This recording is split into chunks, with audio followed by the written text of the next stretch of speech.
Hello, and welcome to Forward, Mississippi State University's television show exclusively for the College of Education. I'm Camille Carskadden, the Communications Specialist for the college, and today we are talking to two kinesiology PhD students, Emily Lofstedt, but before her we are going to talk to Deborah Watson. Welcome. Hi, how are you? Thank you for having me. Thank you for being here. So first let's begin by just telling me about yourself. Well, I'm Deborah. I'm originally from Connecticut. I did my undergraduate in Pennsylvania, and then I went to the doctorate program for physical therapy. That's where I met my husband. We decided to move back to West Point, where his family lives. I was working as a therapist for some years in the area before deciding to go for the PhD. So I'm now at the PhD program, my second year at Mississippi State. Wonderful. So you were a physical therapist before you decided to come back to school? Oh, yes. Fantastic. So what is your area of research here? Motor behavior is the general term for what the research area is, which is generally a neurobehavior combined with the motor behavior. So it's a lot to do with the brain, the cortex, and movement. Okay, and why did you choose this particular area of research? Well, I'm a physical therapist, so a lot of what we do in therapy is backed by research. You know, it's not a coincidence that we do muscle movements, balance techniques. There's a lot of neurocomponents that go along with the motor behaviors. So once we understand what's going on neurologically, how it affects the motor part of, reaching for a cup or, bending over to get your shoe or, whatever it may be, there's, a component that between the two. Okay, and is there a specific population that you study? Geriatrics, the elderly. It's just been, when you know, and even before I started physical therapy, that was something that I knew I wanted to do. A combination between my grandparents' influences and, you just want to improve their lives in some way, whether it's directly by a physical therapist or, the behind the scenes research component. Okay. And I would say most of us, if not all of us, were active as children, but for a lot of us, it generally just kind of our physical activity decreases over time. Why do you think that is? It's just as we get older, as we do our day-to-day activities, we generally, stay in one plane. As children, we move around a lot. We move, we throw our hands up and spinal twist. We don't really do that as adults, We tend to, have this seated posture, and we kind of get stuck in those ways. So with exercise like Tai Chi and other movements, you get the flexibility back. You have to get the strength and the balance, and you have to keep those things going, even into our older age, because as we get older, those things start to decline. It's just how we age. So in our older years, we definitely have to keep working on that to improve it or maintain to help, maintain that quality of life, maintain moving. If you can't reach your shoe, how can you put on your shoe and get out and, go for a walk? So that flexibility is important, especially as we get older. Not just, for a happier quality of life, but to maintain independence. So if you can't put on your own shoes, somebody might have to do that for you. So the flexibility, strength, and balance all go into those, life movements. And so what are some, you touched on this a little bit, but what are some specific repercussions of us not keeping up that movement as we age? Oh, definitely the lack of independence. If you can't make your own food, somebody else has to. Falling is a huge problem that might happen if you start losing your balance or your strength. So those are some reasons why we really need to keep up exercise to maintain the balance and strength to stay healthy and happy.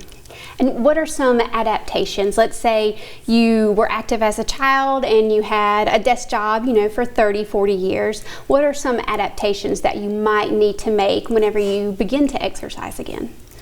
Definitely safety first. If you're not able to balance on one foot, then maybe try balancing tandem. If you have a condition, maybe seek your doctor, ask for medical clearance first. So there are definitely some things to look at, before jumping into an exercise program. Okay. And quickly, what has been your most recent research project? I think we've heard a lot about COVID from just about everybody. But safety is the foremost issue for this population that I'd like to work with. So when the assisted living facilities and long-term care facilities open up, we hope to get back in there. And there's one particular project coming up where we get an exercise, a very specific exercise program that we bring to their facility, and we see what the outcomes are from that exercise. So hopefully we'll get to do that soon. Wonderful. I hope so too. Is there anything else you would like to add? Just that, stay healthy, exercise, getting your body moving really helps for a happier, longer, better quality of life. Fantastic. Well, thank you so much for coming on the show today. Thank you for having me. This was fun. When we come back, we'll talk to kinesiology PhD student Emily Lofstedt. A baby's arrival can be one of the most exciting times in a family's life. It can also be one of the most anxious, especially if the child's development is hindered by medical challenges that create more questions than answers. At Mississippi State University, we're groundbreakers in the study of CHARGE syndrome, a genetic condition that leads to a host of life-threatening birth defects. Our research teams are uncovering breakthroughs in treatment and prevention with a goal of greater understanding that leads to better care. We're also providing crucial support resources for parents and helping physicians around the globe gain awareness so symptoms can be detected and addressed earlier. By engaging in this innovative analysis and therapy, we're not only improving outcomes, we're unlocking brighter futures. Everyone remembers their favorite teddy bear, the reassuring love of their first puppy. They comforted us and made us laugh. For children battling abusive situations or post-traumatic stress disorder, the memories aren't as pleasant. That's why, at Mississippi State University, we're pioneering a robotic technology that brings healing to those exposed to traumatic situations. Known as Therabot, MSU's robotic beagle includes lifelike features that allow it to move in ways that are both natural and nurturing. Its ultimate goal? To bridge the gap between two types of effective therapy, using real animals and their plush counterparts for emotional assistance. At MSU, we're proud to be changing the game in therapeutic recovery, even prouder to be putting lives back together again.